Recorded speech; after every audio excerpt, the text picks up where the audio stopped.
Welcome प्यारे बच्चों, after winter break सभी का स्वागत है हमारे चैनल एडविला पॉइंट पर। हमारे अदर 2 चैनल्स भी ओपन हो चुके हैं, आप लोग इनको सब्सक्राइब शेयर कर सकते हैं। तो आज की वर्कशीट है worksheet number 74, science class 9th। Why do we fall ill topic है, हम बीमार क्यों पड़ते हैं। कॉजेज बताना है डिजीज के कि क्या रीजन हो सकते हैं कि लोग जो है बीमार पड़ जाते हैं। तो देखिए, सभी प्रकार की डिजीज, जितनी भी टाइप की डिजीज होती हैं, वो 2 टाइप के रीजन से होती हैं। उनके 2 कॉजेज हैं, एक तो इमीडिएट कॉज और एक होता है कंट्रीब्यूटरी कॉज।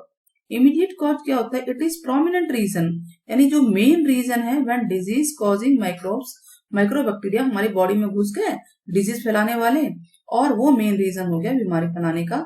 जैसे कि वायरस है हमारी बॉडी में एंटर कर जाएगा तो वायरल फीवर हो जाएगा, बैक्टीरिया है जिसकी वजह से टीबी हो सकता है, तो ये इमीडिएट कॉज है। कंट्रीब्यूटरी कॉज क्या होते हैं? There are the other additional causes होते हैं, जैसे कि लो इम्यूनिटी है, कोई कमजोर है बच्चा या व्यक्ति कमजोर है, उसको सही से खाना पीना नहीं मिल पा रहा है, बैलेंस डाइट, तो वो कंट्रीब्यूटरी काम कर रहा है। कंट्रीब्यूटरी मतलब वो बच्चा कमजोर है या वो व्यक्ति कमजोर है तो उसके लड़ने की पावर तो कम हो गई ना बैक्टीरिया वायरस से।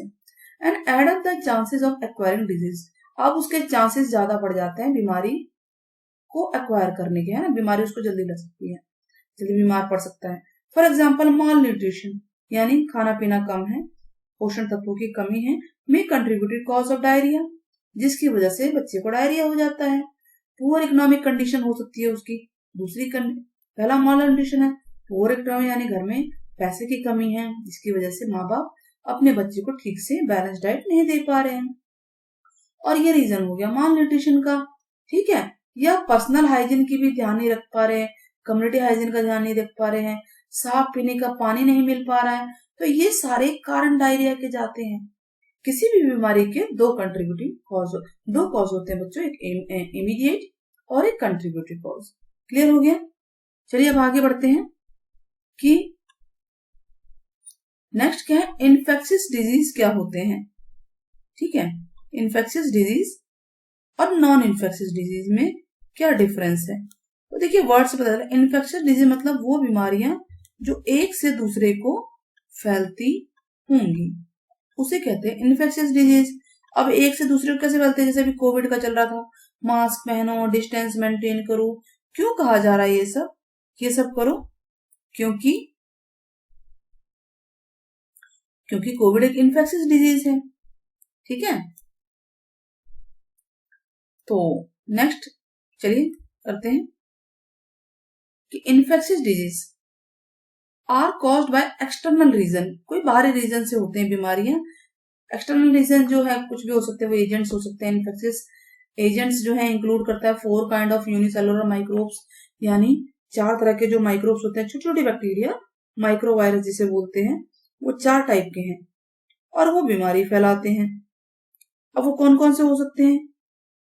वो हो सकता है कि वायरस है, बैक्टीरिया है, फंगस है, कुछ भी हो सकता है वो, तो है ना। आप देखिए पिक्चर में, देखिए वायरस किस अलग अलग स्ट्रक्चर है, बैक्टीरिया का स्ट्रक्चर देखिए, फंगस या प्रोटोजोआ का देखिए आप। सम इंटेस्टाइनल इन्फेक्शियस डिजीज भी फैलते हैं, जैसे मल्टी सेलुलर ऑर्गेनिज्म होते हैं, टेप वॉर्म, रिंग वॉर्म, पेट वगैरह में हो जाते हैं डिजीज। एलिफेंटाइटिस जो है वो इन वॉर्म्स के द्वारा भी होती है। तो ये सारे इन्फेक्शियस कॉज है, एक से दूसरे को फैल रहा है।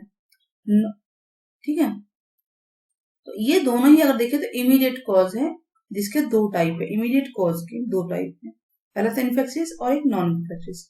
नॉन इन्फेक्शियस क्या है? वो डिजीज जो पर्सन टू पर्सन नहीं फैलती है, वो इंटरनल रीजन की वजह से होती है। हो सकता है इम्प्रॉपर उसका फंक्शन ऑर्गन का काम ना कर रहा हो, बॉडी ठीक से काम नहीं कर रही हो, और कोई दिक्कत भी हो सकती है, high BP, low BP, weight excess है, लैक ऑफ एक्सरसाइज है, थायराइड जो है डिसफंक्शन है, उसकी वजह से थायराइडिज्म हो जाता है, कैंसर हो जाता है जेनेटिक डिसऑर्डर की वजह से, या डायबिटीज वगैरह हो सकती है कि भाई एक्सरसाइज नहीं कर रहे हैं, एक्सेसिव इंटेक ऑफ कार्बोहाइड्रेट ज्यादा ले रहे हैं। तो ये सारे कारण क्या हैं? ये दोनों ही इमीडिएट कॉज के टाइप्स हैं, infectious and non infectious disease. ये कॉजेज। चलिए क्वेश्चन के आंसर करते हैं। पहला क्वेश्चन है, what are the basic reason that cause disease in our body, explain with example. कि बेसिक रीजन क्या है जो जिसकी वजह से हमारी बॉडी का जो बीमारी का कारण बनता है एग्जाम्पल के साथ बताना है। हम बताएंगे यहाँ से कि दो मेन फैक्टर हैं इसके, इमीडिएट कॉज और कंट्रीब्यूटेड कॉज। ठीक है, तो आप आंसर क्या लिखेंगे, देयर आर, यहाँ लिखेंगे जो disease are caused due to two types, immediate cause, contributed cause. Immediate क्या होता है, प्रोमिनेंट रीजन होता है जो माइक्रोबैक्टीरिया से एक बॉडी से दूसरे में फैल जाती है, जैसे कि वायरस। कंट्रीब्यूटरी कॉज क्या होता है, एडिशनल यानी लो इम्यूनिटी वगैरह हो गई उसकी वजह से हो जाता है। एग्जाम्पल हो गया माल न्यूट्रिशन में भी कंट्रीब्यूटरी कॉज हो सकता है डायरिया का। तो ये हो गया जी पहले क्वेश्चन का आंसर रेड कलर में। Next question, why do we say that infectious disease are caused by external reason? infectious disease external reason से क्यों फैलते हैं, एग्जाम्पल देना है। तो क्वेश्चन नंबर 2 का ये आंसर है। ठीक है, 4 नाम आप बता सकते हैं इनमें से कोई से भी, तो फैलते हैं इनके द्वारा ही तो फैलते हैं ये। ठीक है, कोई भी एजेंट के द्वारा फैलते हैं। क्वेश्चन नंबर 2 एग्जाम्पल आप ले सकते हैं जैसे कोविड-19। ठीक है, तो इसका एग्जाम्पल आप कोविड-19 ले सकते हैं। Right the immediate cause and any two contributory cause of कोविड-19। कोविड-19 का इमीडिएट कॉज बताना है आपको। क्वेश्चन नंबर 3 का आंसर। ठीक है, इमीडिएट कॉज क्या है, इमीडिएट कॉज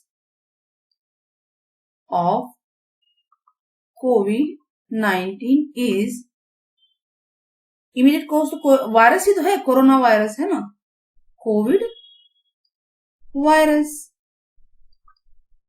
और कंट्रीब्यूटरी कॉज, कंट्रीब्यूटरी कॉज क्या हो सकता है बताइए। वही इम्यून सिस्टम कमजोर है ना भाई। ठीक है, लो इम्यून सिस्टम या वीक इम्यून सिस्टम आप लिख सकते हो, वीक इम्यून सिस्टम। माल न्यूट्रिशन जो कि ऊपर आया था, तो इस तरह से हो सकते हैं ये कंट्रीब्यूटरी कॉज है। ना question number 4, why do we say that non infectious disease are caused by internal reason, internal reason के द्वारा क्यों फैलते हैं। तो क्वेश्चन नंबर 4 का ये आंसर है। ठीक है, एग्जाम्पल ले सकते हो आप ये क्वेश्चन नंबर 4 में, ये एग्जाम्पल आप कोई सा भी ले सकते हो। ठीक है, ये बहुत सारे एग्जाम्पल हैं। तो आई होप आपको वीडियो पसंद आई होगी, तो चैनल को सब्सक्राइब करना ना भूलें, साथ ही ज्यादा शेयर करें। टेक केयर बच्चों, बाय बाय।